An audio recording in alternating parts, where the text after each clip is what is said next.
This is Green Africa Weekly with your BRICS update in 90 seconds, where the Global South sets the tone.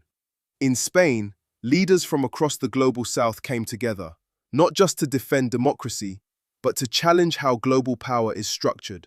A direct message: global stability should not depend on one voice or one platform. Raised because Iran would no longer enrich uranium, and the part that would be produced would be sent to Turkey for Turkey to keep. And what happened? Comrade Pedro Sánchez, the European Union, and the United States did not accept the agreement.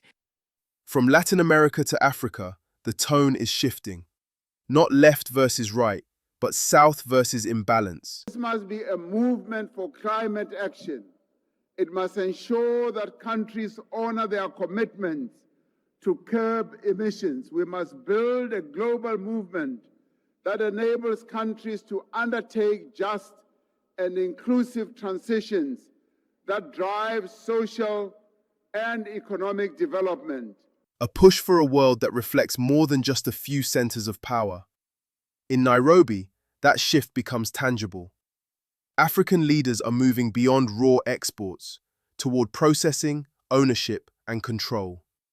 My commitment today here is that if we agree with the 3-4 governments here about the refinery, we will lead and will make sure that that refinery is built within the next 4 or 5 years. With Kenya and Uganda aligning on refining capacity, the message is clear. Keep the value, build locally, scale regionally. Because energy independence is not just economic, it's strategic. And while others debate structure, China moves on execution. With zero tariffs on African exports, trade corridors are opening fast. For Africa, this means access. For China, long-term positioning. Because in today's world, trade is influence, and influence is power. The Global South is not waiting anymore, it's organizing.